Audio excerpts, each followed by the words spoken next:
recording. Recording is started, and I'm going to drop out. I'm recording on a second application. All right, so in 10, 9, 8, 7, 6, 5.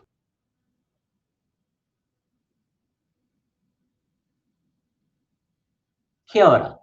Thank you so much for joining us for the second lecture as part of our COVID-19 lecture series that is organized by CARE. Yes. Hello, are you there? Okay, sorry. You have to look up at the camera, Professor. Yeah, there you go. All right, I'm going to drop out and we'll go ahead. Looking at the camera throughout, Richard, is that what it is? Ideally, yeah, because otherwise it's it's not very engaging. I won't come in. If you do it again, I won't come in. We'll just let it play out and everything. But yeah. Okay. Cool. And in 5, 4.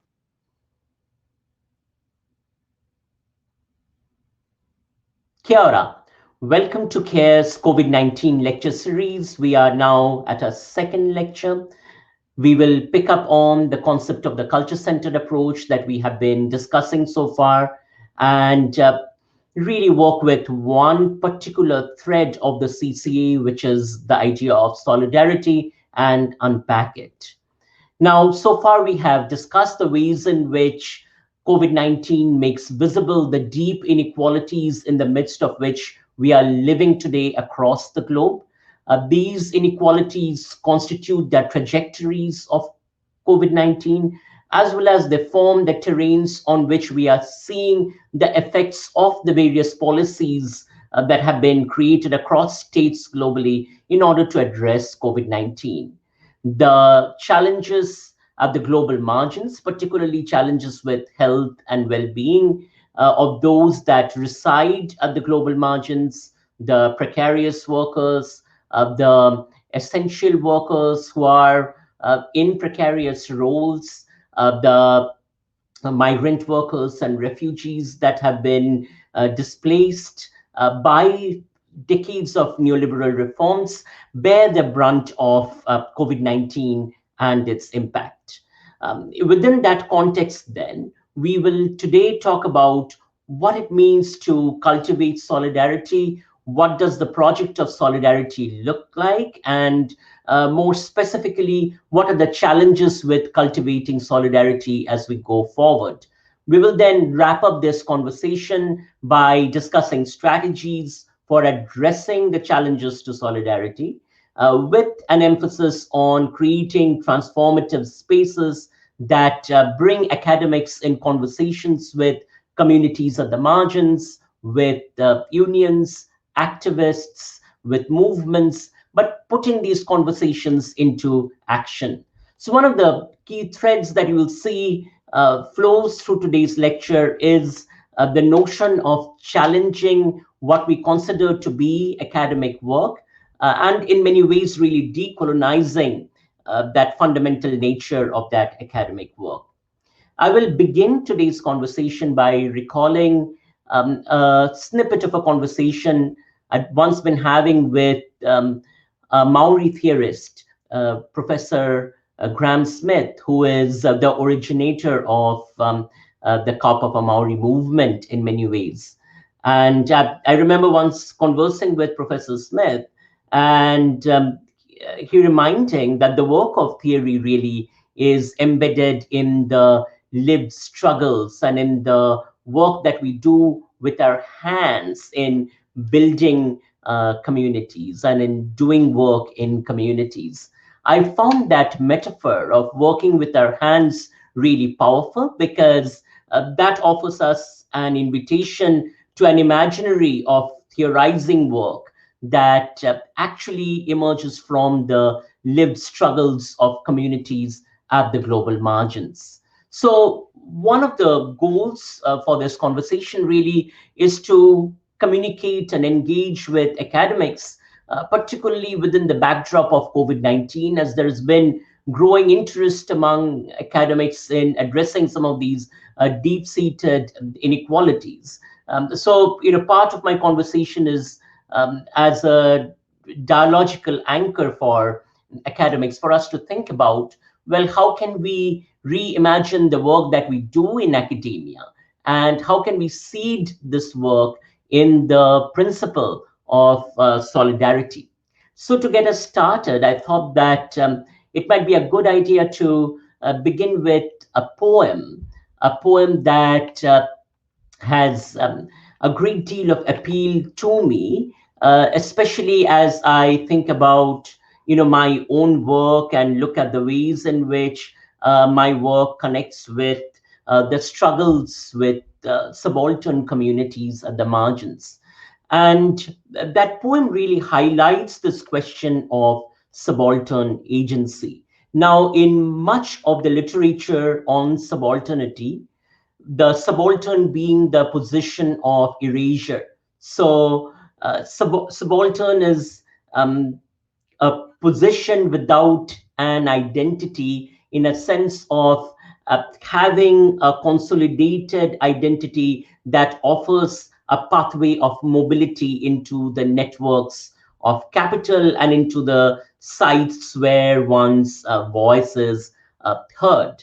So the question of subaltern agency then is one that relates to the broader question of erasure, attending to the global sites where erasures take place on an ongoing basis, particularly as they relate to a politics of representation, raising questions such as who does the work of representing, and then raising the question of what are the communicative strategies that are available to us or that we can imagine to bring those that exist in subalternity, in spaces of erasure, into hegemony. So their voices can be heard.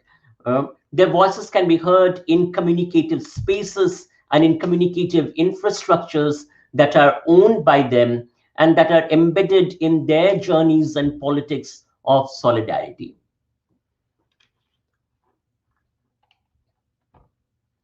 So the poem that I wanted to begin with is a poem that has been crafted by the indigenous Indian activist and author and scholar Abhay Saksa, who is no longer with us, but in his short lifespan offered many imaginations for us to really reconsider the ways in which we think about the relationships of academia with positions at the margins.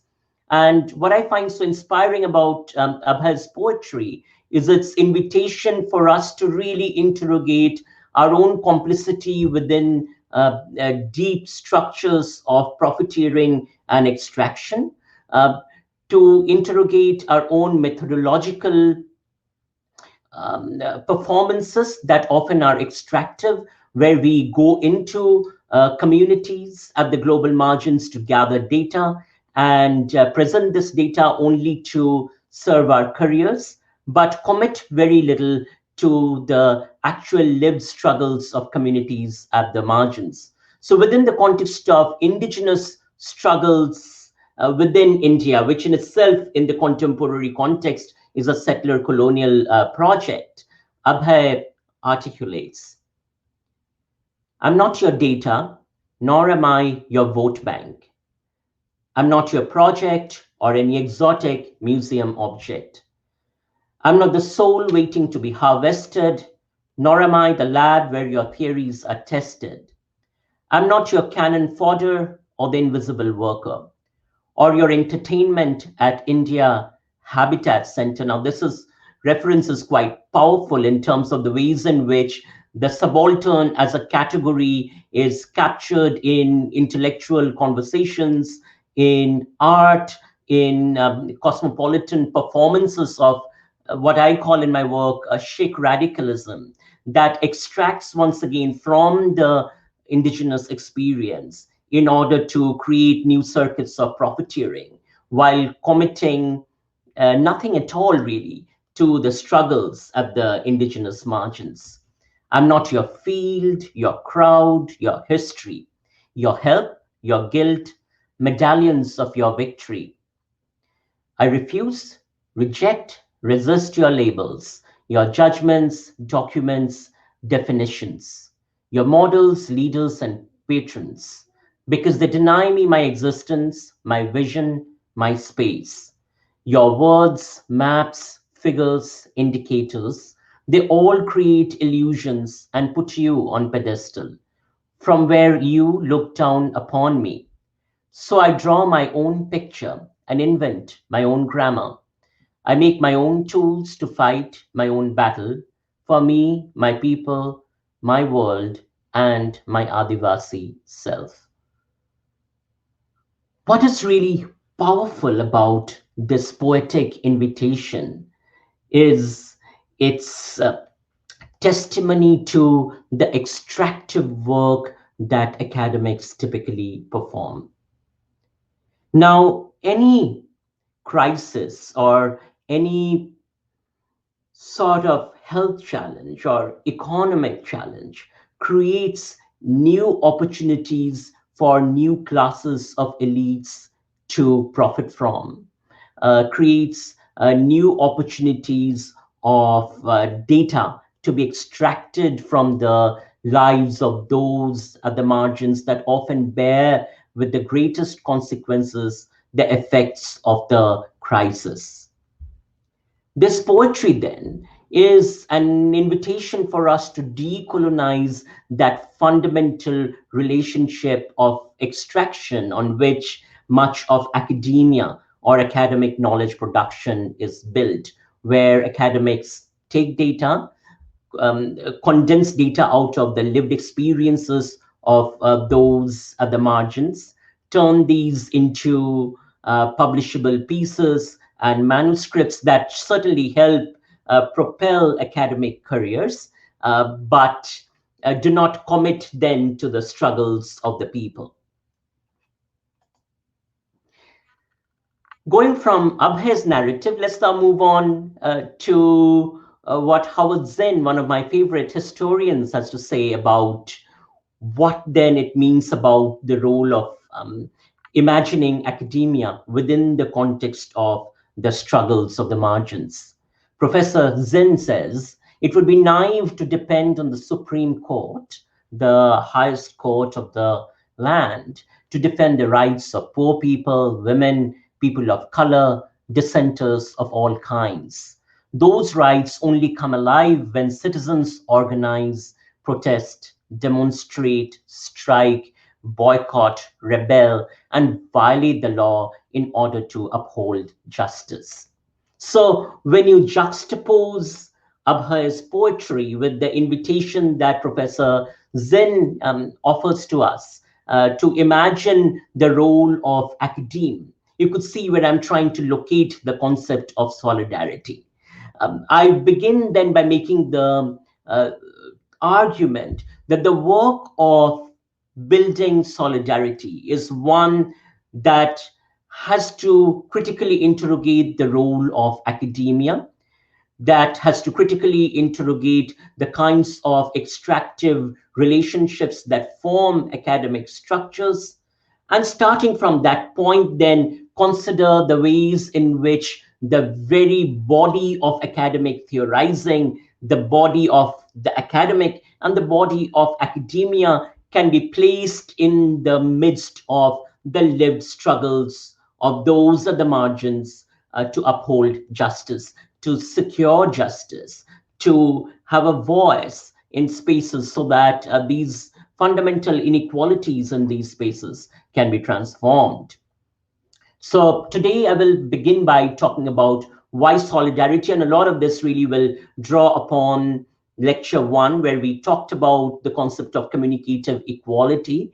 And we will build on that then to discuss how that actually takes us to this notion of the necessity at this point of decolonizing theory and decolonizing academia, and actually moving toward an imaginary of dismantling academia in its neoliberal configuration. This is integral to the kind of change that is needed, that is punctuated at this moment of the outbreaks globally of COVID-19.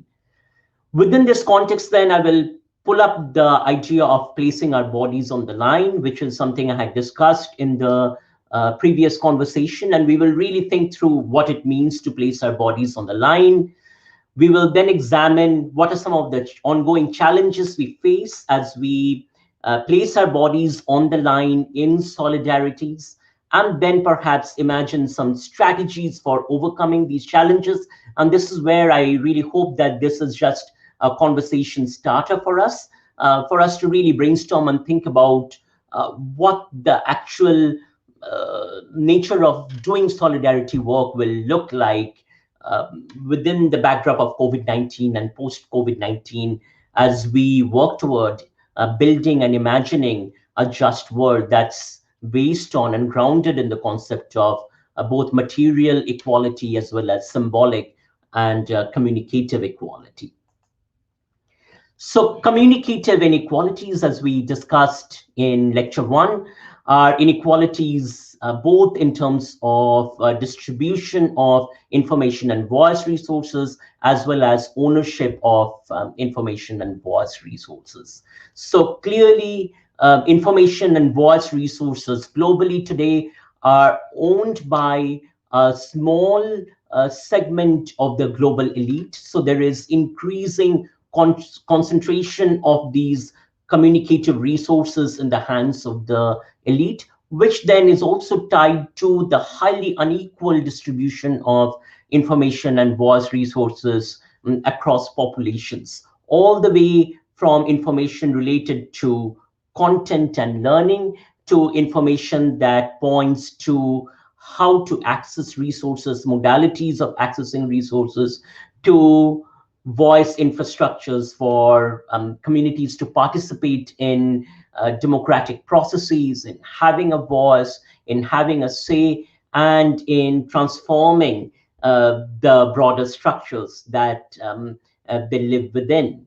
So at a global scale, then, amid these large-scale communicative inequalities, the question that becomes salient for us is, what are we going to do to challenge these inequalities? How are we going to build information infrastructures that are grounded in the lived experiences and lived struggles of communities at the margins? And how do we build voice infrastructures? How do we co-create voice infrastructures at the global margins? So to really make sense of communicative inequalities, we have to look at the concept of power. Power determines who does and does not have control over the various resources that are integral to life and livelihood. Therefore, power is intertwined with inequalities in two ways. At one level, power forms the material fabric of inequality. So those with power control both symbolic and material resources such that these resources accumulate in the hands of those with power. Now, when you think about the context of neoliberal expansionism, this power is concentrated in the hands of a global elite that sort of occupy the domains of transnational capital, the domains of state and state formations, as well as hegemonic civil society organizations distributed across the globe.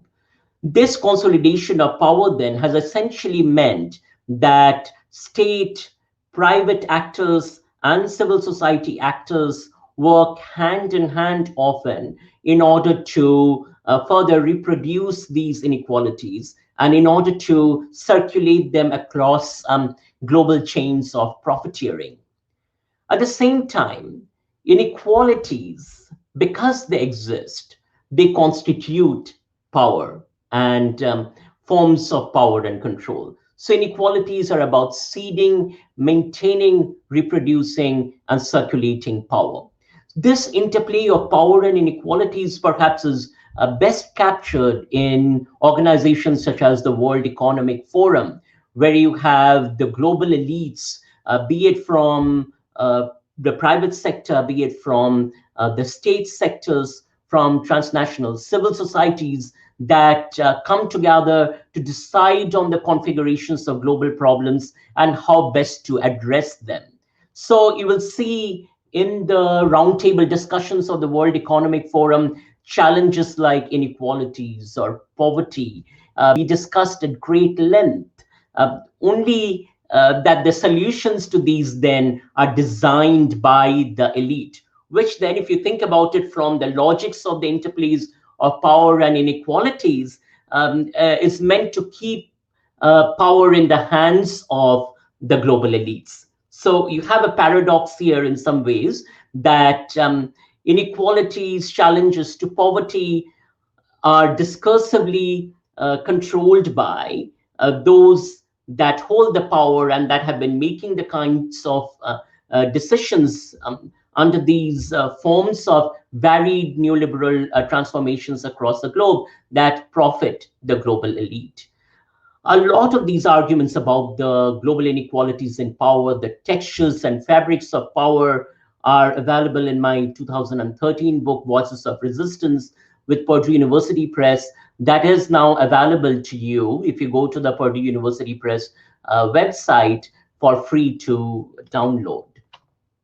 So, what is then the role of academia within this global structure where we see the consolidation of power, the consolidation of material resources, as well as communicative resources in the hands of the elite? What we have seen over the last 3 decades is the transformation of the university into the neoliberal university, which sort of is accompanied by a few things. One is the rise of the administrative managerial classes, which a number of academics have talked about. So you find that universities increasingly across the globe work on narratives of efficiency, effectiveness, maximization of profit, turning students into commodities, turning faculty and academics into deliverers of content for these consuming publics, and then actually turning large part of academia into precarious positions. So untenured adjunct positions that are not really protected and that often don't have many workplace rights, including access to health insurance, access to paid leave, and access to opportunities for articulating voices. And simultaneously, you see the precarization of the non-academic staff, staff that perform the everyday work of running the university. And particularly in terms of those at the disposable ends of the university work, the cleaners, the janitors, who often are hired and fired based on the rhythms of the university, but based also on a logic of profiteering. This, of course, is also accompanied then by the hegemony of a grant-driven culture that has turned into the direction of consolidating the university to serve the goals of transnational capital. So university leaders are the class of administrators and managers that seek to become leaders, are trained into these disciplinary habits of management that are very much aligned with the logics of managing that you see at the World Economic Forum. So in that sense, the ultimate seduction for a university manager is to sit at one of those roundtables at the World Economic Forum, to sit in elite expertise-based circles where decisions about poverty, about inequality, and about COVID-19 will be made. So really, in that sense, the neoliberal university is the site for consolidating power and communicative inequality through the reproduction of knowledge differentials, where knowledge is privatized to serve the interests of the transnational capitalist class, of course, with the full-fledged support of the state to enable this transformation. Now, the neoliberal transformation of the globe then that we talked about in terms of the logic of the free market the logic of the market determining forms of policy interventions, so that the state actually is reworked to serve the interests of the market. So in that sense, with neoliberalism, although it projects the narrative of minimal intervention, the state actually becomes a key actor in terms of managing and reproducing inequalities, in terms of using the forces of the military and the police to silence worker organizing, to silence voices of resistance at the margins, to silence democratic processes, so that greater opportunities and openings can be created for the transnational market to be mobile and to serve really as an opportunity for profiteering. So in this image, and I thought that I would present this image to you as a juxtaposition to consider what this politics of expertise looks like within neoliberal governmentality. So this is Milton Friedman, one of the key architects of the neoliberal ideology, sort of is also associated with the Chicago model. That Chicago model of free market governmentality was first tested in Chile, where a democratically elected socialist government of Salvador Allende was actually disrupted by an US-sponsored coup to then prop up this gentleman that you're seeing in the front of the screen, Augusto Pinochet, who then took that opportunity to carry out a wide range of neoliberal reforms. So that crisis that was actually created through an US-backed coup that included murders, that included incarceration of activists, that included shutting down of academic and activist spaces, was actually the site where neoliberalism was born, particularly in terms of its implementation as a mode of governmentality.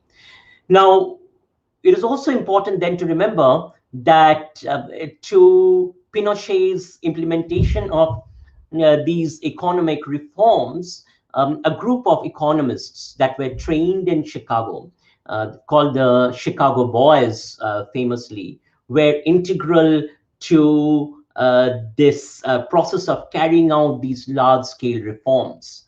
So the politics of expertise in that sense is also a politics of violence, is a politics of authoritarianism that has systematically across the globe deployed power consolidated in the hands of the state through often the police and the military and the surveillance apparatus in order to silence democratic processes. And this gives us some insights into the political economy of academia. The production of academic knowledge in the neoliberal epoch, which one would say really goes from the late 1970s and is ongoing, is embedded in the deployment of authoritarian techniques to hold up expertise, and at the same time then that silences voices across the global margins, voices of solidarity, working alongside the global margins, voices of activists, union workers, voices of socialist political parties that seek to work with the margins in order to transform the effects of neoliberal governmentality. So the privatization of academia that we have seen increasingly over the last 3 decades is built upon this politics of expertise in terms of propping up experts in think tanks and in centers and in grant-funded positions that issue diktats that are fundamentally anti-democratic to be then implemented on the global margins, and while simultaneously through that process then consolidating wealth in the hands of the global elite. So the picture for academia actually is quite, what should I say, alarming, without wanting to sound alarmist, especially in terms of what this politics of expertise has propped up as the acceptable mode of governmentality. Within this sort of neoliberal structure of academia that works through the reproduction of fundamental inequalities, then, and through the silencing of democracies, we witness a culture of deep institutionalization, where to institutionalize, which is to invent modes of governmentality that further strengthen the neoliberal institution and its profit-making objectives, is to actually enable greater opportunities for academics to perform, to profit, and to move ahead in our individual careers. So sort of this kind of neoliberal expertise then has sponsored over the last 3 decades a form of academic careerism that sees in it a modality of supporting and holding up various forms of privatization across the globe. So this process of privatization then is tied closely to both erasure and co-optation. As we have seen in the earlier example, the attack on democracies is fundamental to setting up this politics of expertise. Now, of course, one of the things that you see here is the ways in which authoritarian techniques of control over community-based democratic participation, community voice, serves a liberal, and then from it a neoliberal imaginary of expertise-based governmentality. So you have elite decision makers that are propped up through various techniques of meritocratic governance to run these structures so that they can enable greater consolidation of power in the hands of the global elite. So this works through the erasure of sites of transformative articulations. In fact, I would say that to hold up expertise, it is of interest to experts and therefore to academics inhabiting neoliberal institutions across the globe to erase sites of transformative articulations. So you will see various think tanks, security studies centers, centers for surveillance studies and surveillance mapping that actually mushroom across universities as ways for holding up this authoritarian capitalist order. At the same time, then, academia across the globe has turned into spaces of surveillance, where entire categories of intelligence agencies, data gathering workers are put in place to surveil. Oftentimes, the work of these surveillance employees is actually to follow you on your Facebook or on your Twitter threads, to look at the performance of your behaviors, to gather that data, and then to report to the administrative managerial class about places where you have violated particular disciplinary rules or codes. So surveillance then, within that sense, is codified in order to silence dissent, in order to actually also anticipate places of dissent and places of democratic articulation, and then to respond accordingly to these spaces and sites of democratic articulation. Along with surveillance, then, we have the large-scale deployment of techniques of generating fear. So academics across the globe often live in positions of fear. It is fairly routine for instance, social media behaviors of academics to be monitored, and then for academics to be called in under some social media policy or the other in order to then be intimidated. Of course, this takes on various layers and various scales. So in the fascist turn in democracies such as India, you have the Narendra Modi regime that uses the same kinds of techniques of fear to attack academic activists, such as Anant such as um, Bela Somari, in order to silence um, the resistive articulations that emerge from the global margins. Now, one of the things that is critical then for us to think about is how do we challenge these techniques of producing fear? How do we challenge the co-optation of the state and its instruments in order to serve these sites of power and control? There are also attacks on sites of transformative articulations through seeded disinformation campaigns.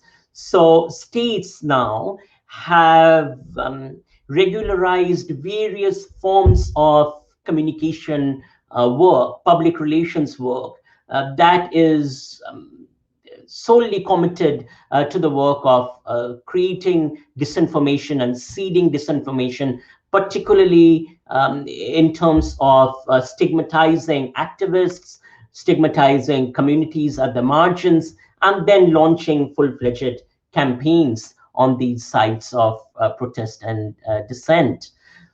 We witnessed the deployment of intelligence strategies of co-optation, where various strategies of co-optation have been incorporated into the instruments of the state, with the idea that these co-optive logics actually silence the possibilities of solidarity. We see the global propping up of culturalist arguments. So this turn to culturalism serves as a way for academic elites, very much serving the hegemonic status quo, to posture radically. So you can have identity-based, elite-controlled radical positions that are very much embedded within the logics of the status quo and neoliberal capital. So we have to really interrogate how culturalist arguments, how various forms of cultural studies, how various forms of cultural measurement are positioned as a radical alternative to the neoliberal university, but actually are the fundamental instruments for perpetuating the neoliberal university. This, of course, you also see, for instance, in other spaces, such as in the arts, where particular forms of arts projected as radical in strictly identitarian terms and incorporated into the sites of neoliberal capital work to silence spaces of dissent and spaces of democracy. So the production of elitism then serves capitalist interests. You can argue that these elite actors that are manufactured through these processes and trained through the universities are trained fundamentally to surveil, to produce techniques of disciplining, to silence democratic possibilities, and then to create various kinds of communicative tools that obfuscate the gross accumulation of power in the hands of capital. This, ironically, is also then tied to the institutionalization of activism within academia, where you will find activists devoid of solidarity, devoid of engaging with journeys of friendship with the margins. These are sort of the brand of academic activists that are committed to forms of institutionalization, forms of instrumentalism in order to build their own agendas within the academic structures, and really taking up the radical positioning of the activist spaces and strategies. All of this, of course, takes place within the backdrop of precarization, where you witness precarization of work, precarization of various forms of academic labor. And these processes of precarization are integral to perpetuating the logics of surveillance and fear. So, amidst COVID-19, as we witness the deep inequalities, then we must pay attention to the ways in which these sites of academic production are at work in order to erase and co opt. Just as inequalities become more visible across the globe, we are most likely to witness various forms of neoliberal solutions that are propped up as solutions to these inequalities, but actually are embedded in pushing forth further marketization of our lives, the privatization of human health and well being. Similarly, you're likely to see the increase in surveillance and fear producing functions, often in the name of the security state. So you're likely to see academic think tanks, particularly security oriented think tanks, churn out white papers, policy briefs about how to surveil the global margins, how to surveil um, um, transformative movements, how to surveil activists. And often a lot of this will be carried out, ironically, under the guise of controlling disinformation campaigns or controlling fake news or producing social cohesion and safety, which then is also tied to another set of academic production work that you're likely to see a lot of, which is sort of the culturalist work, devoid of engagements with the material questions and the questions of material political economies, the kind of discursive and rhetorical work that will offer culturalist analyses, but fail to engage with broader questions of structural transformation, transforming the political economy of neoliberalism, and doing so through politics of participation in the struggles that we are witnessing now. Now, one of the things that has been quite striking to me within the context of COVID-19 is also the ways in which communication is deployed to prop up a particular kind of state private sector narratives, narratives that uphold the neoliberal order. And I think we have to really closely look at the ways in which these kinds of narratives work to both erase and co-opt across the globe. So neoliberalism as expertise and the politics of expertise, as I talked earlier, and these are the Chicago boys that I discussed earlier, then is built on the privatization of academia to serve the interests of global capital. So COVID-19 too becomes a grant funding opportunity that gets tied into logics of privatization. And this becomes a critical moment then, because it consolidates our imaginaries to reproduce the neoliberal model, and at the same time silencing other possibilities.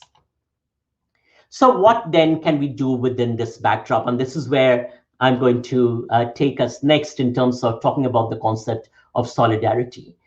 The one thing I want to say is that COVID-19 is also an opening into decentering sides of knowledge production. So if knowledge production across the globe has been consolidated to serve transnational capital, particularly within the sites of institutionalized academia, the question for us is, how do we transform that politics of knowledge production? Care's activist in residence, the Maori activist and artist Tame Iti, the Maori intellectual Tame Iti, talks about moving the work of knowledge generation to the marae, to the sites of knowledge generation in community, in the fabrics of indigenous life, in the rhythms of transfer of intergenerational knowledge that have taken place over generations and over centuries, and holding up possibilities for imaginaries from those sites that are outside.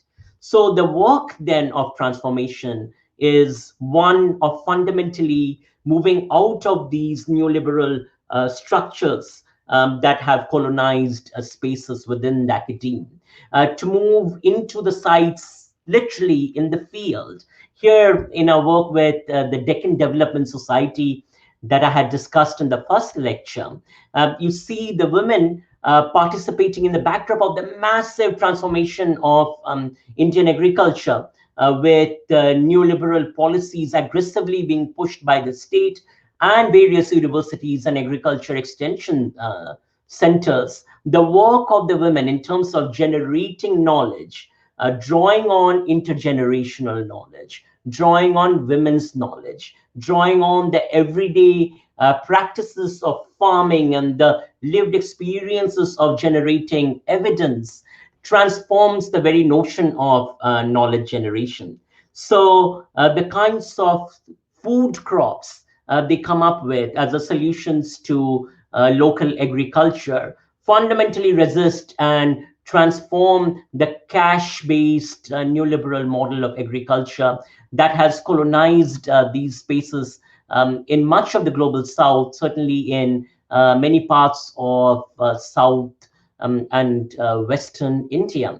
So the women's participation in the field as a site of knowledge production becomes an anchor to inviting academic imaginaries for participation in new ways.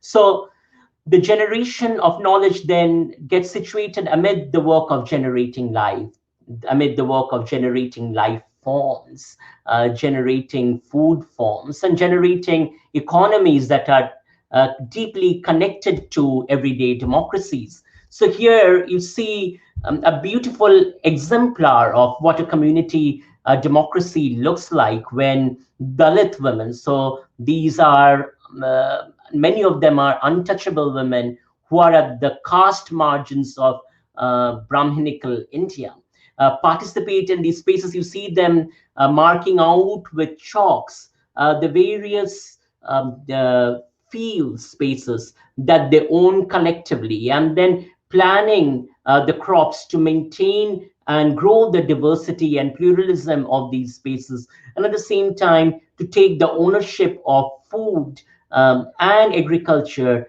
into the decision-making spaces of the community.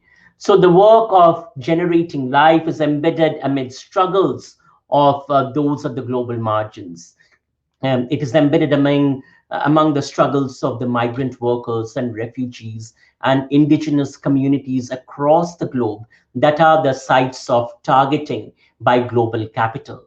So this inversion of knowledge itself then is an invitation for academia and for the generative work of academic theorizing to move outside of the everyday spaces of abstract extractive theorizing into the humbling everyday spaces of community life.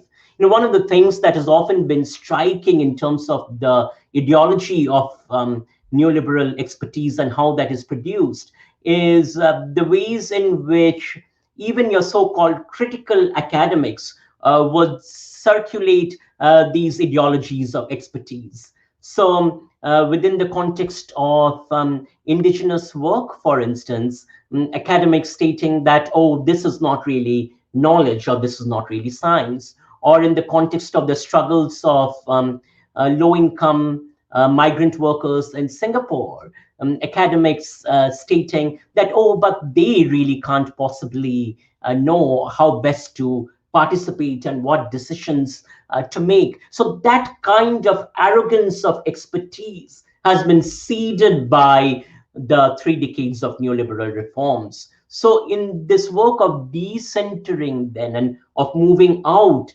is a call for humility and for thinking about ways in which we can build humility through participating alongside the struggles of the people, the struggles of activists that work alongside the people, and the struggles for seeking justice.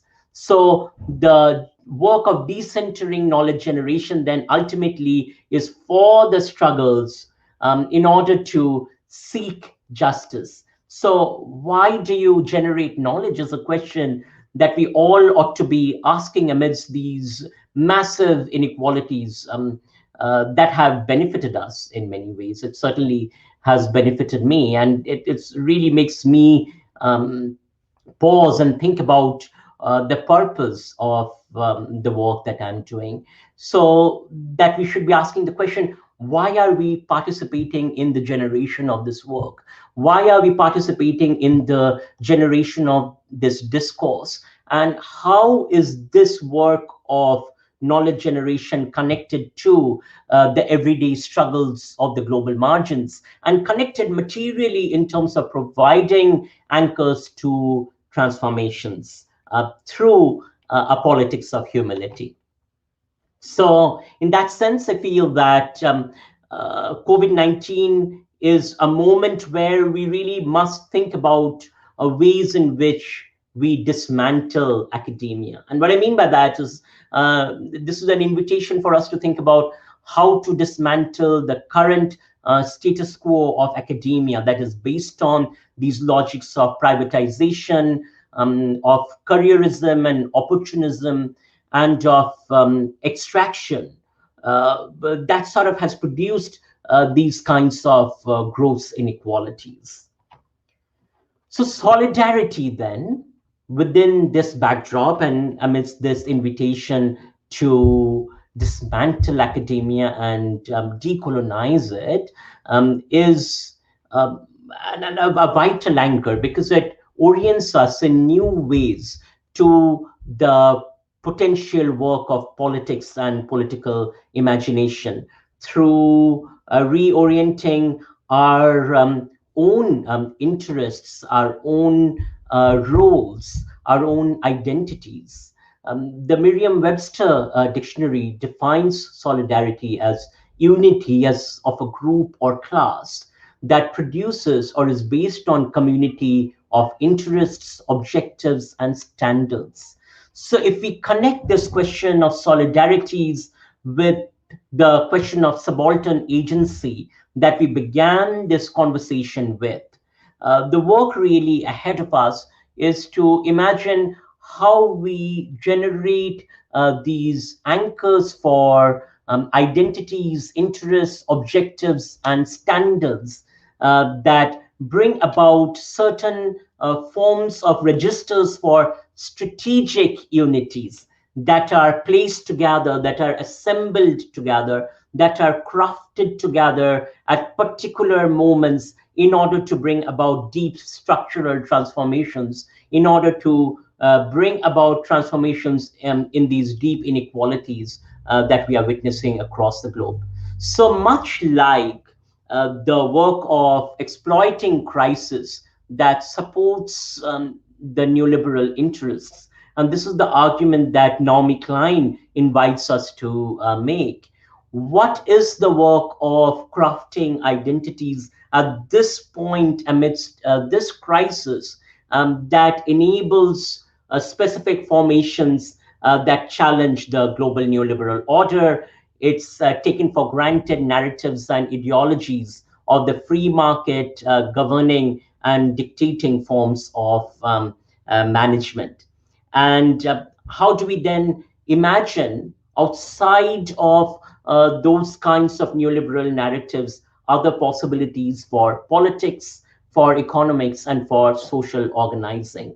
So the invitation to solidarities, the opening for solidarities, is an opening for then really thinking through creatively about the possibilities of the unities that can be crafted by placing one's body on the line alongside the struggles of those at the global margins, the struggles of the refugees, the struggles of precarious workers, the struggles of low wage workers, the struggles of migrant workers, the struggles of indigenous communities across the globe.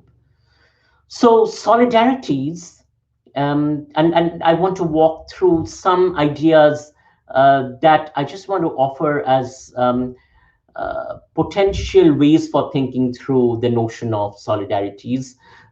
To me, they are about strategically co-crafting the registers for unity that catalyze structural transformation. So these registers for unity within the context of precarious work or within the context of digital labor in the shared economy. Um, uh, these basic registers will differ, and yet they offer us opportunities for thinking strategically about how to craft unities among them. So part of that invitational work for solidarity is to look for connections, is to explore the ways in which various struggles connect with each other. So say, for instance, the ways in which the struggles of low wage workers in precarious jobs in an economy connect to the struggles of migrants within that economy. How do we nurture practical friendships with the margins of the margins, particularly as we have invested our own positions as academics with this politics of expertise that is built upon producing distance, producing extraction, where extraction is not only validated but rewarded. What does it mean to rework our own work and how we construct our identities and how we relate to others through this lens of building practical friendships with the margins of the margins? And this lens of listening to the margins of the margins literally sort of suggests that we need to consider not just that which we can see as potential registers to engage with, to converse with, to work with, but also that which is unseen and unheard. So, in that sense, it's an ongoing work of ongoing reflexivity not to reproduce forms of academic narcissism, but reflexivity in order to imagine how we build collective sites of articulating collective identities, always open to the voices that are being made to be unseen or being made to be unheard. So, in order to do this work, in order to do the work of listening and placing oneself alongside the struggles of the margins, we must learn how to place the body on the line. So, I want to take a little bit of time to talk about what does it mean to place the body on the line. What does the body on the line look like? To me, the body of the academic on the line is about placing the privilege, and academe comes with tremendous privilege within the context of the global neoliberal order. So how then do we do the work of placing that body with that privilege in journeys of listening, in journeys of co-crafting, such that we can work together to imagine transformations? And then this is really fundamentally about decolonizing the work of theorizing. So, we have to get over the idea that we can actually produce any kind of abstract theory that is objective, that actually is going to give us a way of solving the kinds of challenges we are placing today. In fact, we have to begin by recognizing that it is that precise ideology, one that works on extraction, placing objective distance, is one that produces uncritical, non-committal knowledge claims. So you have paper out of paper, out of book, come out of academia, often in small cliques that support each other and sponsor each other's careers, but really with little commitment to the actual struggles of the people at the margins. So what happens with that then is that when the next fashionable issue comes over, the attention shifts. Um, the next issue to be studied and to be written over shifts, and there is very little that has actually now taken place on the ground in terms of materially transforming the very structures that have produced these marginalized conditions to begin with. So we have to think about the work of theorizing as collective work, as work that we do in broader collectives, as work that is embedded in collectives of communities and community life, in collectives of communities working alongside activists and unions and movements.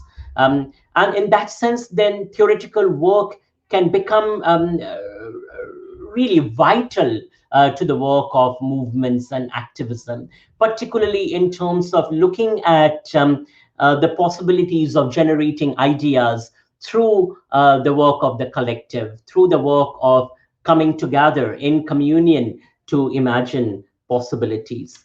Theoretical work in that sense is dirty work. It's not about making a day trip to Dharavi, a slum in Delhi, to map out the spread of COVID-19 in Dharavi to be able to write a paper. But rather, it is about really thinking through what kinds of relationships you're going to craft within these community spaces on the ground. How are we going to work in these community spaces in ways that invite you, that invite me to imagine ourselves in entirely new ways, and to actually be willing to get into the dirt, amidst the dirt, and literally the dirt, because when you do this kind of theoretical work placed within collective struggles, mind you that the neoliberal structure will be bent on castigating you, on attacking you, on stigmatizing you, on marking you as dirty and as belonging to the outside. So, in many ways, the invitation to decolonizing theorizing is for us to actually carrying out the dirty work, while at the same time being ready to be called dirty, to be called names, to be labeled, to be targets of disinformation campaigns carried out by the capitalist class, carried out by authoritarian regimes. So, in that sense, theoretical work embedded in collective struggles is dangerous work, because one must be willing to place their body at risk to do the work of theorizing that is embedded in the lived struggles of the margins, which brings to my next point, which is that theoretical work is embodied work. It is about the placing of the body in the middle of. So the body, in a material sense, as a site of theorizing, is being worked on through the various relationships, through its participation in the collectives, through its performance of dirty work, through its role as a register for stories and of narratives at the margins. And then, if you think about it, we began with the concept of decolonization and decolonizing theory, that theorizing work in that sense is explicitly a resistive work, not in terms of imagining micro practices of resistance and documenting them, although I suppose that can be important, but really in terms of working alongside activists, unions, communities at the margins to imagine possibilities of collective resistance that can offer alternative anchors to the structures and that can challenge both the narratives that are circulated by the structures as well as the mechanisms and tools that are deployed by the structures to silence. So in order to be able to perform this kind of theoretical work embedded in collectives, and here I have an image from the protests that have been ongoing protests in Bhopal, India, the site of the Union Carbide leak, that seek to hold Dow Chemicals accountable. What this protest for me is a creative imaginary for is that it actually calls upon us to examine the academic structures that we inhabit. So across many universities in the US, for instance, Dow Corporation has endowed chairs, endowed funding mechanisms that support academic work. So part of the work of imagining alternatives to neoliberal capital that constitutes the infrastructure amidst which we see these gross inequalities across the globe is to actually challenge these kinds of neoliberal seductions, seductions within our own university spaces, seductions within the academe, so that we can do the work of reimagining it.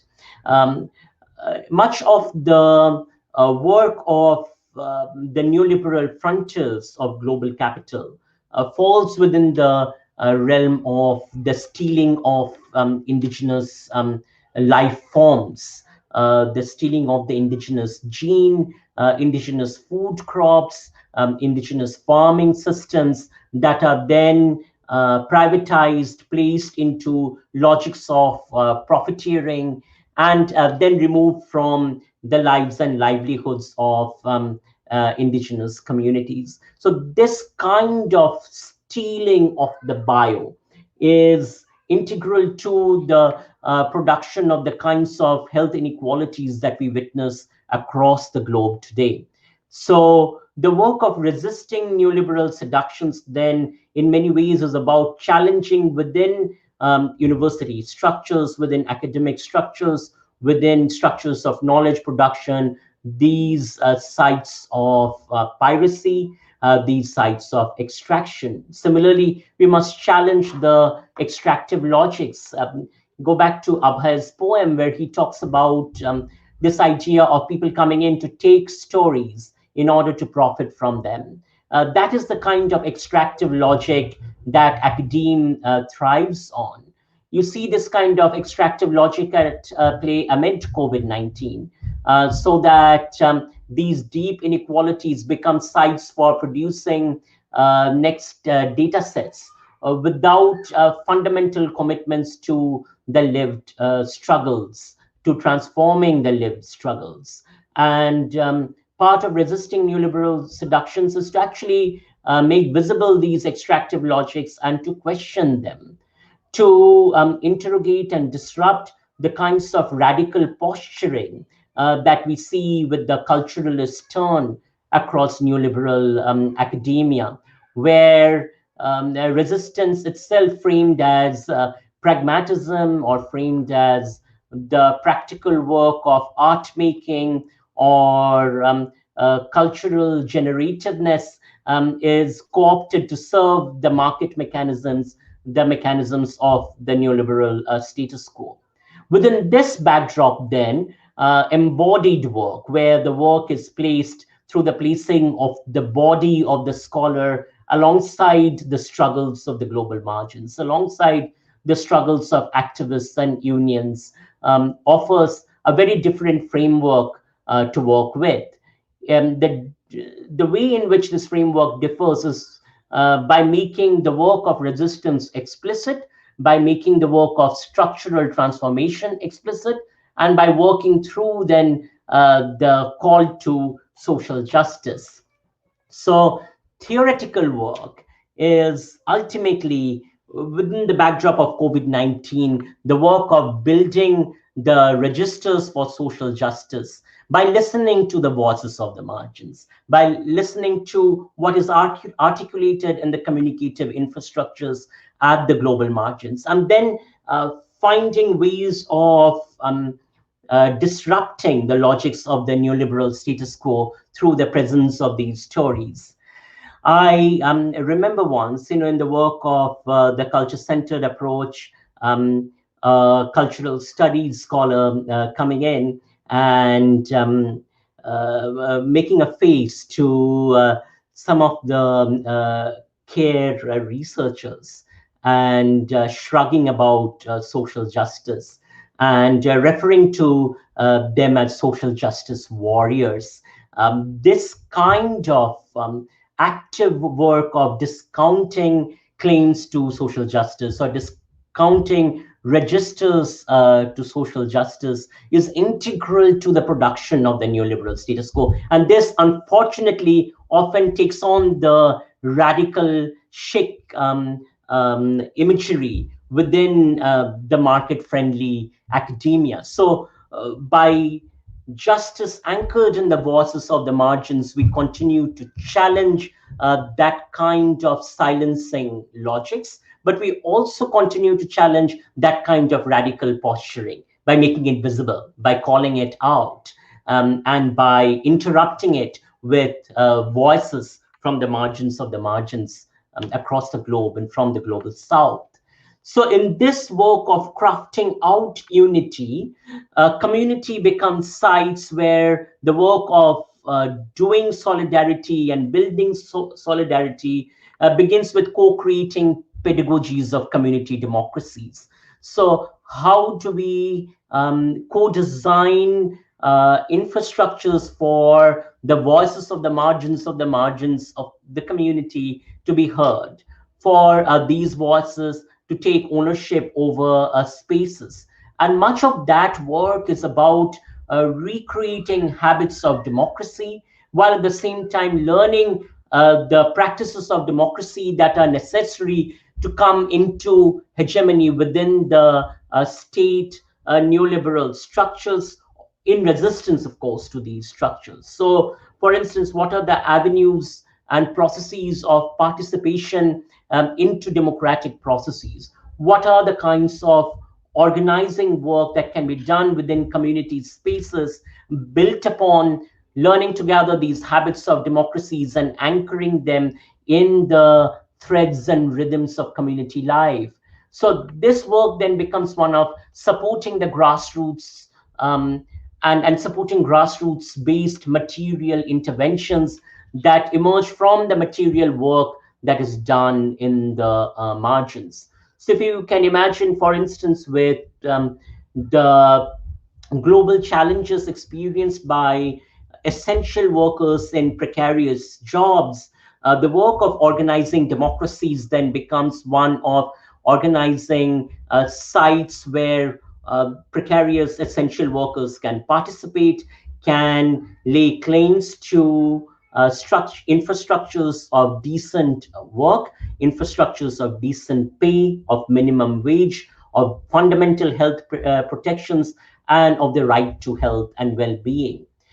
Now, one of the things that I want to point out here is that often the culturalist argument is also used by culturalist elites, particularly elites within communities that often are at the margins of colonizing processes. But elites that then co-opt the culturalist argument and deploy it in order to make the argument that democracies are Western or democracies are European, and they are antithetical to the rhythms of the local culture or the habits of local culture. In the work of the culture-centered approach and in the work of CARE, one of the things that we have consistently demonstrated empirically is the ways in which democracy is not a Western Eurocentric concept that lies out there, but rather the habit of democracy, the desire for democracy, the life and rhythm of democracy, the texture of democracy is articulated by communities at the margins of the margins across the globe, and particularly at the global south. often community articulations of sovereignty, of the community's ability to decide for itself, emerges from this desire for democracy, this desire to have a voice and to have a space where a community can have an equal say. In a similar way, then, within community spaces, the margins of communities express this desire for having a say, for having a say that in spaces and architectures that are not taken over by local elites.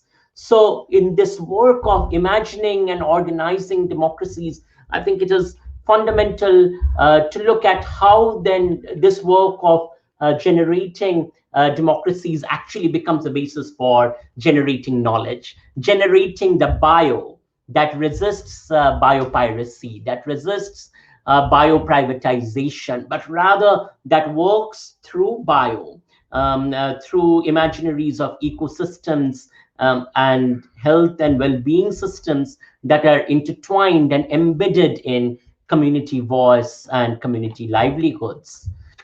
So communities in that sense can become spaces for co-identifying the kinds of material resources then that are necessary in order to create interventions at the margins. They can emerge as spaces for co-identifying where one needs to go for support or to seek support or to seek other ways of amplifying voices.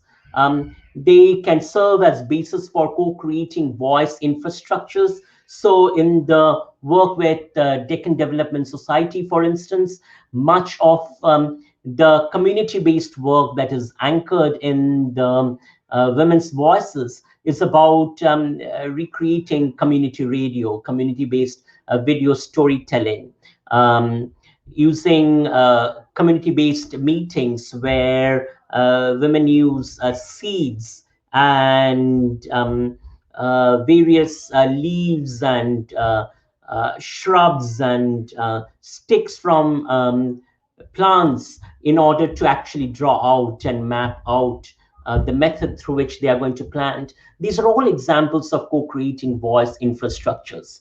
But co-creating these voice infrastructures is not enough. Given what we have seen about neoliberalism and its modality of operating through the erasure of voice, one has to anticipate attacks on these structures of articulation, these infrastructures of articulation. So it's a critical question to ask: how do we safeguard infrastructures for voice? And then based on these infrastructures, how do we build material and symbolic interventions that intervene into the neoliberal status quo and sort of decolonize it with other imaginaries? And while doing all this work, Solidarity is about thinking through how to respond to risks, both personal risks and collective risks, how to respond to threats, and how to respond to violence. Now, when the structure uses variety of techniques to silence voices, it's going to create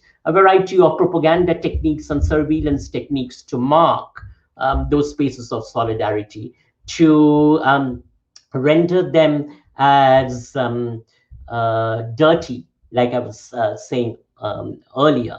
Dirty in terms of threatening, of course, the neoliberal status quo. But that then will be used in order to attack the solidarities further. So it is really vital to think about strategies for responding to those risks, threats, violence, disinformation campaigns, techniques of surveillance. So this work of working in solidarity with the margins of margins then is an ongoing work of looking for the traces, looking for that which exists outside of the margins and in that sense is invisible and has been erased. So when we reorganize community democracies through habits of participation, the ethic guiding these reorganizing spaces is one of looking for erasures, looking for the margins within the spaces in which we come to participate. And in that sense, then, any form of identity formation that is strategic in order to craft a unit or a sense of unity is open-ended, is contingent, is vulnerable, is continually transforming based on an invitation that is built on an orientation toward listening for the gaps, the cracks, and the erasures.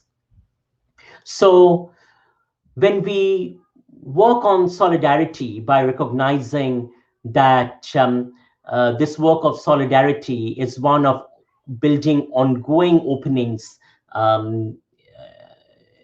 alongside uh, activists, unions, communities to bring the margins of the margins into hegemony through their participation in these processes. We must recognize a few things. First, that communities are unequal. So communities are sites of tremendous power imbalances. They are not monolithic. There is not a monolithic narrative that captures communities. Communities are sites of negotiating power. So power is negotiated on an ongoing basis, and communities constitute unequal terrains. So these principles that communities are unequal, they are sites of negotiating power, but they are constitutive of unequal terrains where the infrastructures are unequally distributed, the material resources are unequally distributed, then turns toward this dialogic orientation, which is reflexive, again, reflexive in terms of a sense of collective reflexivity, where the collective, through conversations, through ongoing dialogues, reflects on who is being erased, whose voices are not being heard, and how could these spaces within community architectures be reimagined to invite in, to open up, so that these identities collectively can be crafted, but also crafted dynamically with ownership over these identities in the hands of those at the margins of the margins. So let's take a short break and watch this video in terms of what these voice infrastructures can look like. This is once again the Dalit women farmers of DDS. Here you see them participating in the annual DDS ceremony where they are singing to the seed.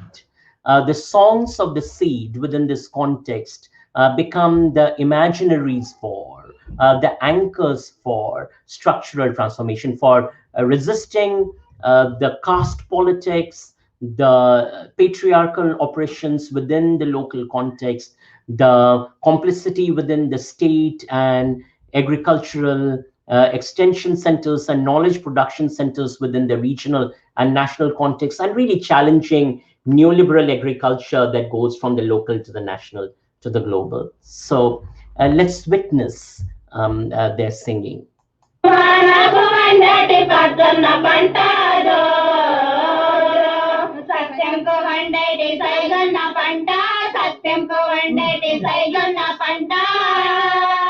గాలికి వండేటి శనిగాల పంట జో జో సత్యంకు వండేటి సైదన్న పంట సత్యంకు వండేటి సైదన్న పంట గాలికి వండేటి శనిగాల పంట జో జో సత్యం. So this work of building and co-creating voice infrastructures is one of recognizing the agentic capacities of those at the margins of the margins, which is about recognizing the humanity, the human dignity of those at the margins of the margins to participate, to produce materially and symbolically, and to fundamentally generate knowledge. In fact, it is this invitation to listen to the margins of the margins as sites for generating knowledge, which offers the fundamental hope of the culture-centered approach. for structural transformation and for transforming the kinds of crises, the crises of inequality, the crises of climate change, the crises of movement of vectors that we are living amidst. Recognize that power differentials constitute erasure. So the work of building or co-creating solidarity is an ongoing work on the self, of interrogating the self and its privilege and its complicity within the hegemonic structures of knowledge production, co-researching the strategies used by power to erase. So part of building these voice infrastructures is actually looking at power and looking at how power systematically erases articulations from the margins. What kinds of strategies do those in positions of power use to erase voices?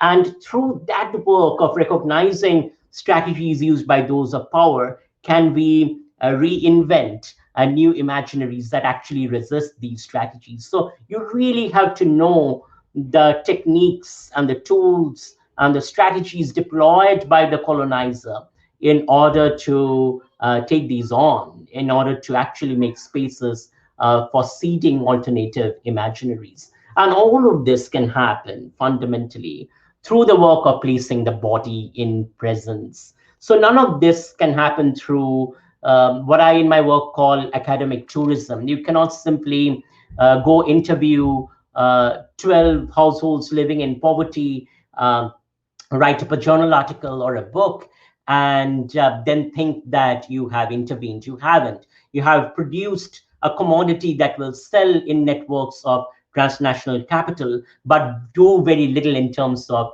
interrupting and disrupting the logics of capital. The work of disrupting the logics of capital has to begin by learning how we learn to place our bodies in the midst of people's struggles, in the midst of the struggles of those at the margins of the margins. And that means that we have to rethink our relationships with people, with human beings that we are trained to treat as participants, as sources of extractive data. We have to rethink these relationships as friendships that are working alongside and that are working together, often drawing upon or utilizing the privileges that we embody, or that those of us in academia embody, with security of positions, with security of having access to specific dominant structures, and deploying those privileges to build transformative imaginaries. So resisting power, and here, I thought that one of the things that I will point to is that the work of transformation in that sense, and the work of building communicative infrastructures, is not out there. The field is not just out there. When I say you place the body in the midst of, it's not just out there, it is in here. It is about what we do in academia, in the spaces that we inhabit here, and in the communities that we inhabit. So really this call for developing connections and building spaces for the margins of the margins is an ongoing call for decentering the various sites we occupy. So how do we resist the consolidation of the power in the hands of the elite expert class? One of the fundamental things is we have to invert and question the hegemonic ways of extraction, of stealing. We have to remember what Abhay invites us to imagine, which is really about rethinking our roles in new and different ways, making visible the ideologies, the disinformation, and deliberate falsehoods that are seeded by the elite expert class. There are many falsehoods that are seeded by the elite expert class, particularly when the voices of the margins emerge. And narratives are vital, you see, to maintaining and reproducing the ideology of neoliberalism. And the ways in which structures maintain these narratives is by attacking those that challenge the narratives of the structures. So the work of resisting power then is also about continually, on an ongoing basis, making visible the ideologies, the lies, the disinformation campaigns, the rhetorical fallacies, the argumentative leaps that are made by hegemonic structures in order to sustain the neoliberal narrative. So in that sense, we have to cultivate the habits of speaking truth to power. And part of that then is recognizing that structures use techniques of surveillance and fear-mongering. And in that sense, it is scary. So for me, in my work, I find it humanizing to acknowledge, to attend to the fear that I feel, and to center that space for the fear I feel. I remember at one point of time in the midst of a targeted campaign by a structure, my body experienced the fear, and that fear was expressed in the form of losing consciousness, throwing up at times, having really low blood pressure. So the body, literally, right, in terms of embodiment, the body speaks, the body becomes a site of narration.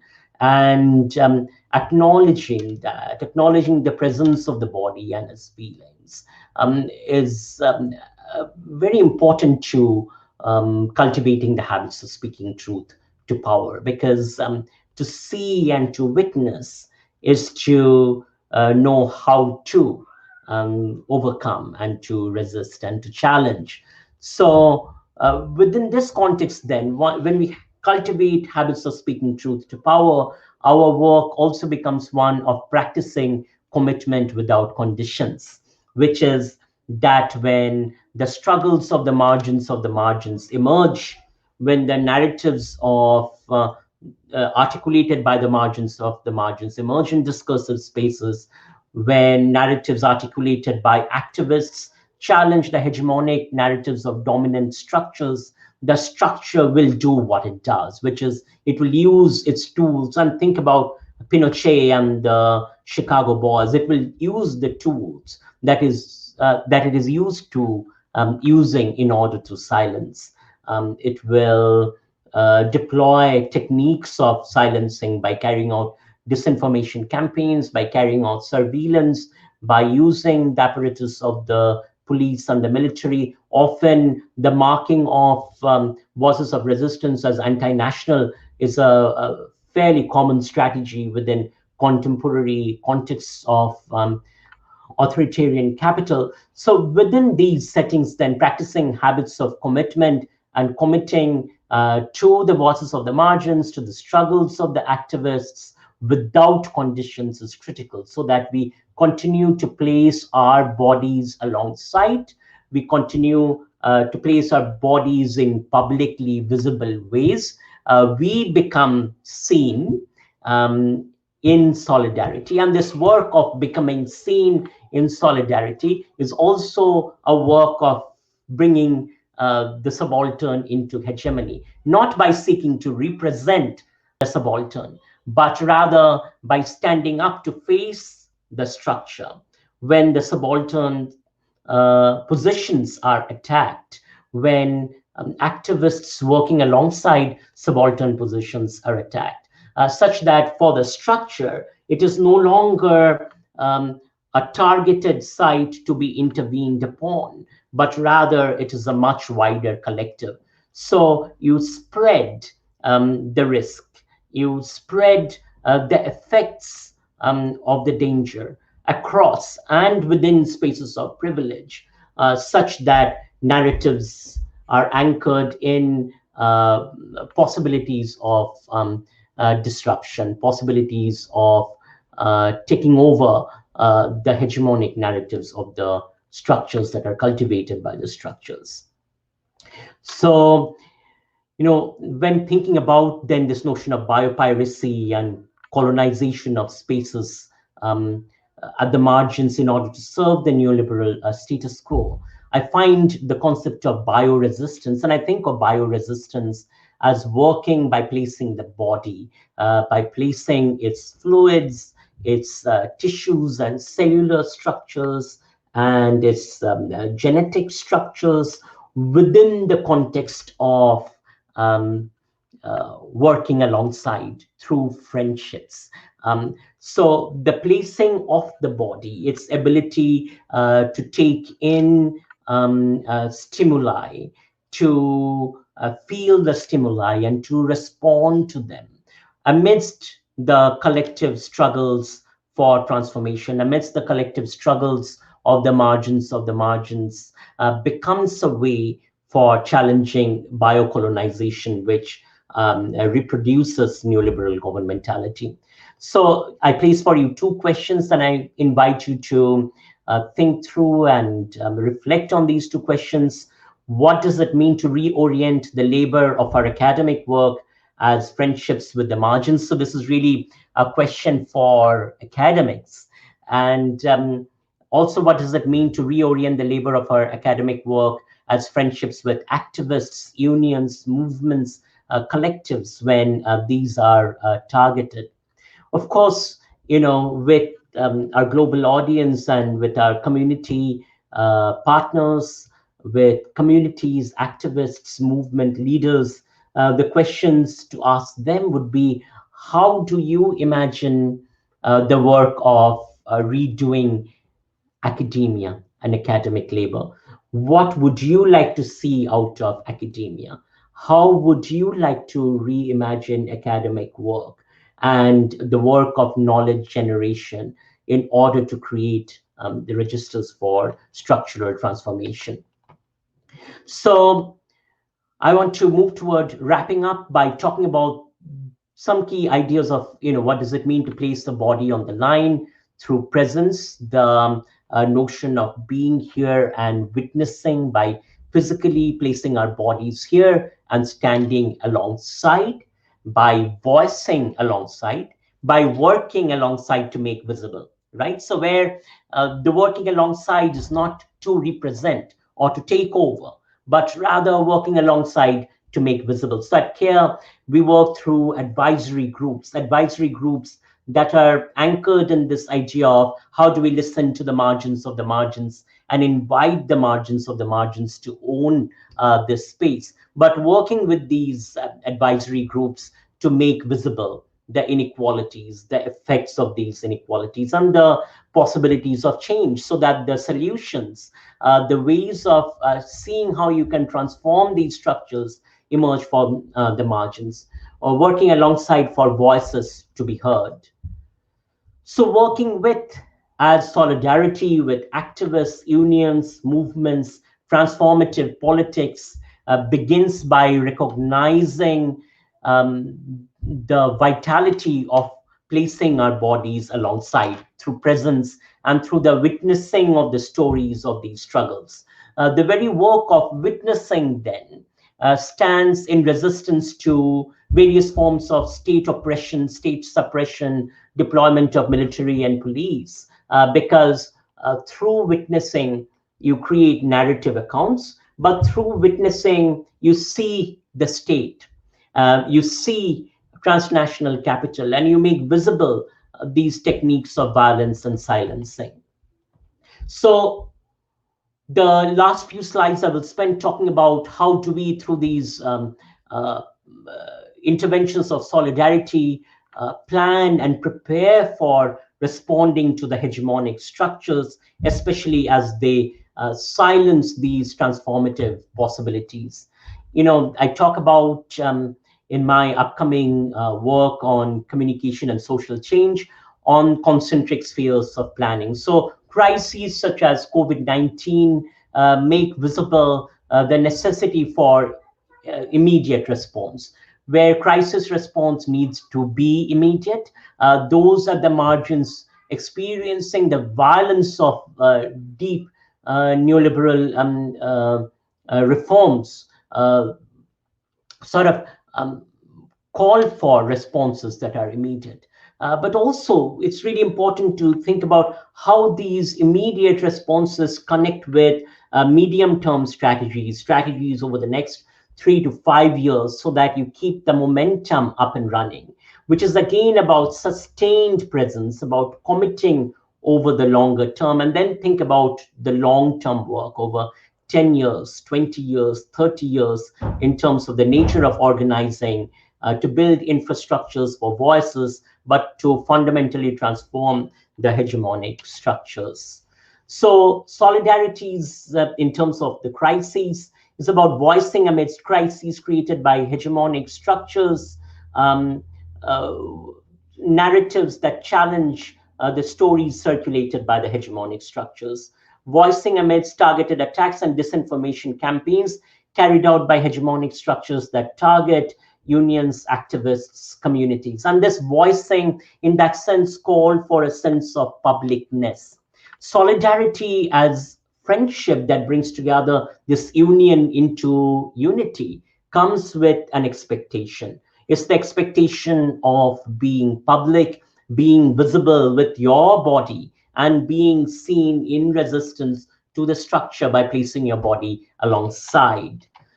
So, here I thought I will just quote from, one of my favorite activists, CARES activist in residence, Jolovan Worm, who wrote in the Online Citizen expressing solidarity with another of my favorite activists in Singapore, Kokila Namalai, who has been exposing the poor living conditions in the Singapore dormitories amid COVID-19 outbreaks, and has since been a target of several attacks. And Jolovan wrote this opinion piece in the Online Citizen. And in this piece, he accounts his various experiences of facing the structures and then inviting solidarity. And he says, solidarity means that when an injustice happens to an NGO or an individual, and this is, of course, in the context of authoritarian Singapore, you speak up for them to those in power, even if not publicly, if you cannot afford the risks, but through private communication. He's generous here because he creates an opportunity for response within private contexts and counting that as solidarity work. From where I see solidarity within the context of CCA, it is actually the necessity to be visible in public, to be standing alongside. And certainly, private communication, private show of support relationally is important in terms of keeping someone's resistance work up, keeping someone's voice work up, and demonstrating that support. Equally important is this act of being publicly visible alongside the struggle. So to then cultivate solidarities, we must prepare ahead. And this is a point I want to make regarding, remember the three wheels I talked about in terms of the immediate crisis response, the midterm response, and the long-term response. Now, some of that medium-term and long-term response is actually preparing with the solidarity work. And in doing that preparatory work, you turn the lens on the hegemonic sides of consolidating power. You look at the instruments deployed by private corporations and state, and you study them closely. And this is where academia has an important role to play in terms of working through its positions of privilege and access to turn the lens on these hegemonic structures. So within universities, as I was saying, you will see think tanks, security-based think tanks that perform the surveillance function and that often inform the surveillance and repression functions of the state. An old example of this, but certainly a pertinent one, is a RAND Corporation in terms of its role in generating knowledge to prop up and to legitimize and reproduce the hegemony of the US military-industrial complex across the globe. So the RAND Corporation, as a site for knowledge generation, produces particular kinds of knowledge that support the surveillance industries and the industries of disciplining and control. So we need to study structures closely with careful scrutiny to see the kinds of techniques they use. And we need to look at their white papers, policy briefs, to look closely at how they are informing states, how they are guiding states' strategies of repression and surveillance. Study the techniques that are deployed by these structures closely, and develop then wherewithals of resistance accordingly. Study the tools of surveillance deployed by these structures closely. Remember that solidarities are embedded in commitment, commitment to return to the narratives, commitment to return to the infrastructures. So your interactions, your friendships are not a one-time thing, but they are really crafted over the life course, crafted in working together, being present together in struggles together. Authenticity invites us to really interrogate our own positions in places of power, to interrogate our own privileges and the articulations we make. A call to authenticity is also a call to holding an academic accountable, to holding the position of the academic accountable to community voices, to activist voices, and to the struggles of the margins. Solidarity is based upon habits of voicing. Habits of voicing are habits, so they need to be cultivated, and we can cultivate them at any point of time. But to cultivate them is to also start challenging and questioning the careerism and the opportunism that forms the architecture of neoliberal academia.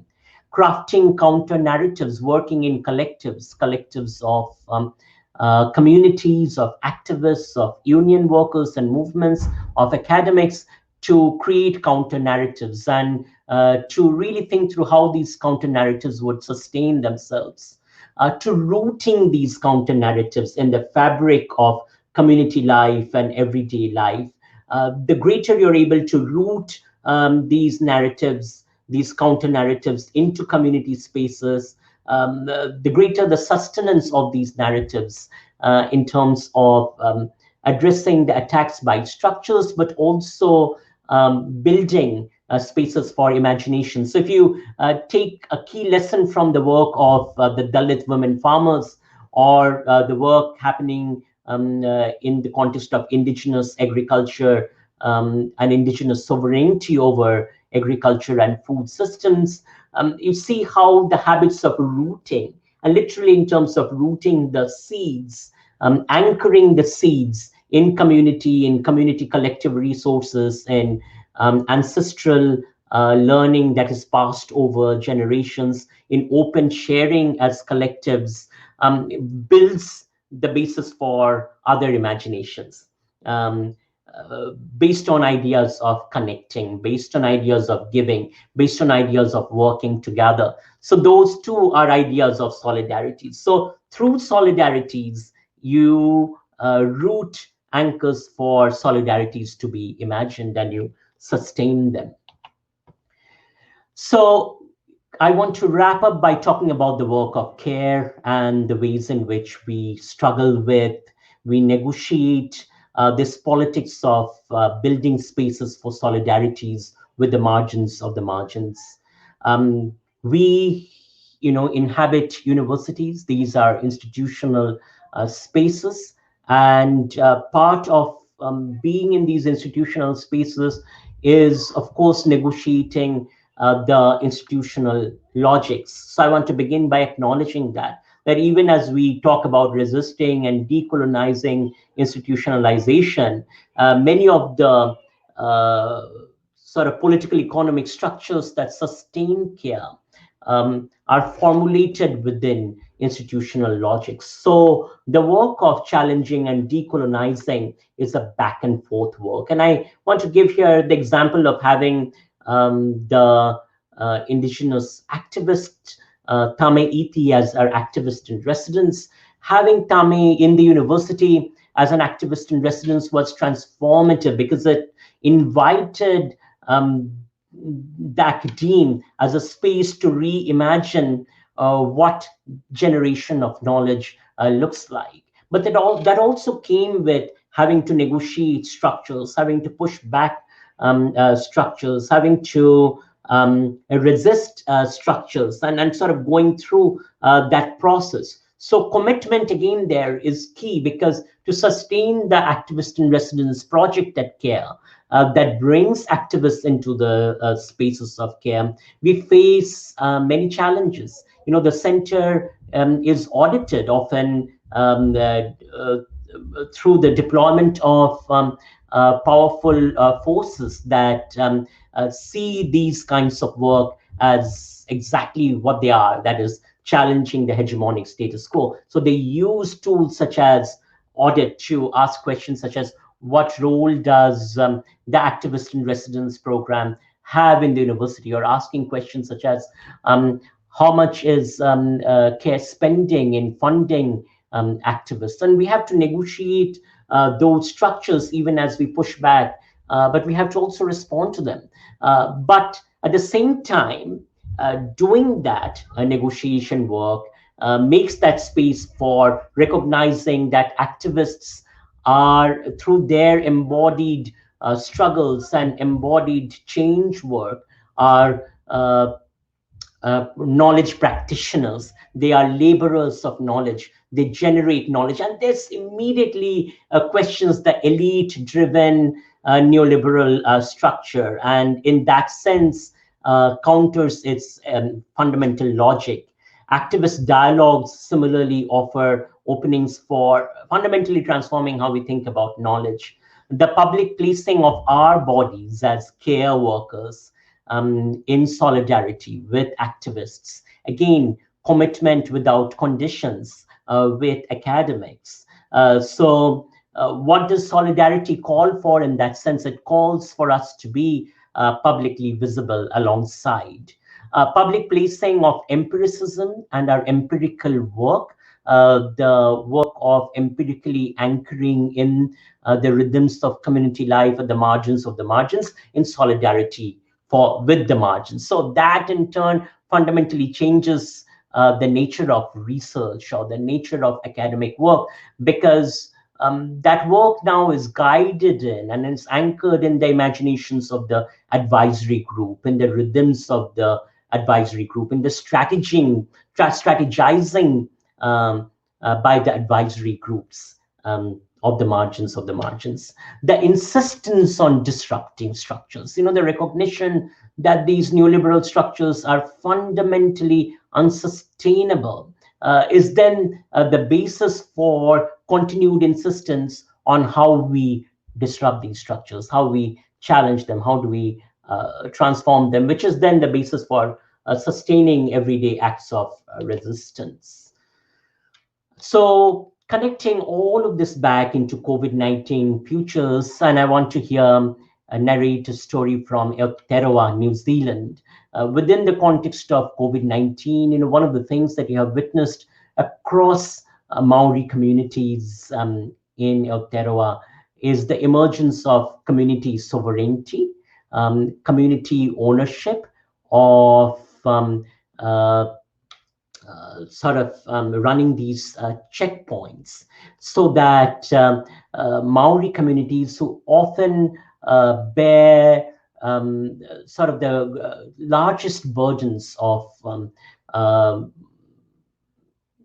negative health outcomes because of the ways in which racist structures are organized, because of difficulties in accessing fundamental resources of health and well-being, emerge within this context to then say that given these broader challenges, the ways in which the communities are going to address COVID-19 is by setting up community checkpoints that are going to be run by community members.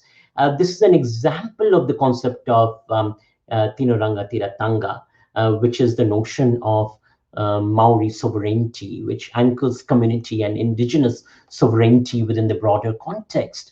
So solidarities within the context of COVID-19 futures, just drawing from this one example, is about really reworking through community life and through community rhythm the ways in which um, the trajectories of movement of the virus can be stopped, but also the ways in which the hegemonic structures can be reorganized. So, of course, within this context, then, as you would imagine, the racist colonial structures respond by attacking, by stigmatizing, the same kinds of strategies I discussed earlier. And then the work of solidarity becomes one of imagining how to stand with, how to stand alongside in public ways, working through this site of privilege and these spaces of privilege in terms of making knowledge claims. So I want to take this moment to thank you for your participation in this conversation. I want to leave you with this image. You know, this is the struggle of essential workers across the globe in terms of having access to decent working conditions and workplace protections amid COVID-19. And this particular struggle brings out a vital question for those of us that do health communication work, health-based justice work, or activist work, and which is that how can we work through this particular moment? And I'm following Naomi Klein here, really, to imagine new possibilities. For me, I believe that the starting point for that work of imagining our collective futures is through solidarity, is by fundamentally transforming and rethinking how we do our academic work, and actually start by placing our bodies on the line alongside these struggles. Thank you for participating. I look forward to conversing with you more on Facebook. Please put your comments on the Facebook comments section, and I will respond to you. I hope this was a meaningful conversation. We will, at a later point of time in this series, hear actually from voices of community organizers and activists, and listen to them in terms of how they imagine the work of the university and the work of the academe. And then from that, then what does democratic knowledge generation look like amidst struggles for global transformation? Thank you so much for participating. Very good, Professor. Can you hear me? Yes. How was that, Richard? It was good. I'm still recording. Was it just it? Yeah, it was good. The only thing was the room got a little bit darker as it went on, but I'll adjust that in post and everything. So, are you able to adjust that? Yeah, I'm able to adjust it a bit. Yeah, so it still looks good. It just was the room got darker as the day progressed into night and everything. But you know, we're working under trying times. But yeah, we'll just next time I try to get hold of Breeze because he can get into your camera better than I can as far as PCs go. Okay. Yeah, but it's just a little bit of it'll go in and out of focus at times. So I kept it on a smaller image mostly throughout the thing, so it wasn't too noticeable. But it might have to be something that we have to sort out with IT, because if your camera is it's not showing up when you type in Logitech, then there's something going on there. Okay. Anyhow, but look, it's good. It's a good corridor, and yeah, I mean, I enjoyed listening. You know, I want to go protest right now. So yeah, it's yeah. Well done, Professor. I'll get it tidied up, and yeah, we'll shoot for tomorrow at 9 o'clock still. Yeah, so it's all booked in and ready to go. So lovely, Richard. Hey, thank you so much for doing this. Oh, no worries. My pleasure. Is Stephen all set for his? Is Professor Croucher all set for his? Yeah, was it tomorrow? I'll have to contact him and do the booking. I've been in contact with Alith, and Okay. she's been in touch with him, and he knows that he knows he got an email of the things that we'll be doing with this and everything. And you're not, you know, at this stage, you're still not going to be on camera with them, right? No, I'm not going to be on camera with him. Okay, cool. Yeah, no, that's all right. And so yeah, it'll just be just a matter of just getting them all set up and ready to go and everything. So, and he's on a Mac as well, so it'll be easy for you. It'll be easy for me to talk them through. Yes, and I apologize. It's just easier to use a Mac than it is for me to edit on a PC. But probably this quality will be better than the last one, you know. Yeah, it's going to continue to improve, and even the last one was good. Yeah, well, I mean, it's going to get better, you know, and it'll always get better. I hold myself at a high standard, and it's never good enough. So it's as long as it stays that way, then yeah, we'll be all right. You know, the only thing also is that I don't know what we can do with this, but I guess in terms of the camera level, this is working out just fine. It doesn't look like I have to look out or anything, right? Yeah, you know, as it went on, I was like, oh, you know, it's not actually that, you know, I mean, I know I can be precious about things. I'm like, that's not, yeah, I mean, you know, I mean, in Media Studies 101 is you know, the framing of your camera and everything. Yes.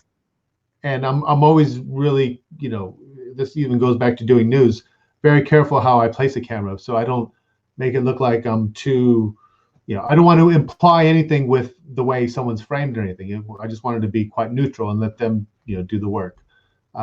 But as it went on, it's like, okay, it's not too high. It's working out all right. But yeah, we'll hopefully the next time. Are you doing one of these next week, or are you just going to let? Not next week. I'll have a little bit of time, I think. Okay, cool. By that point, we will have the tripod ready to set it up. So when the tripod is set up, will that be set up in front of the computer? Is it? It'll be set up in front of. Yeah, you'll see it when you get it. It's on like a gooseneck, right? So you can bend it, and the head will adjust. So you can even put it like right in front of the monitor. So you're addressing the monitor, and you can still read what's happening and everything. And it's not, yeah, it'll be a, you know, once we get it all sorted out and everything. And have you got a window that is on your left-hand side? Yes. Okay, right. Okay. Is there a curtain that goes? Is there a curtain there? Yes. Okay. All right. Well, it's just things for me to work out next time. And the thing is, if it gets dark, you know, we might want to use the lights. Yeah. With the lights, it was pretty good. The only thing is, then I can't use this camera. I have to use my laptop because this is like an L-shaped, you know, so I'm facing it. So the lights can't be on that other side of this, you know. I think what we'll do is we'll put the camera on your left-hand side, but we'll aim it at the ceiling. So when it aims up at the ceiling or aims up at towards your where you're looking now, if you aim, it'll bounce off of the ceiling and it'll hit your face. So you'll get a nice, yeah. It's an old camera trick, but yeah, no, it's just. You're just bouncing the light. That's all it's doing. Is your ceiling white? Your ceiling is white? Yes. Yeah. Okay. Yeah. There shouldn't be a problem or anything. Yeah. It's just keeping a little bit more static and everything in terms of the lighting, and that way the room will always remain at the same brightness. It'll never change in the future. So, but yeah, I mean, I think it's good. People are very engaged in what you're saying, and it's you know, they're not too focused on over, you know, aesthetics like, you know, me and my previous employer will be. So yeah, I saw him last week. He came on and I'm like, oh yeah, yeah. He's joined CARE, the Facebook page, just to watch and see what I'm doing. So yeah, he's really it's flattering, but it's yeah. Oh yeah. Anyhow, Professor, I'll let you know, and you can have your tea. And yep, I'll let you know if there's any issues. But yeah, it was really good. Very good. Have a great day. Bye-bye. You too. Thank you, Professor. Bye-bye.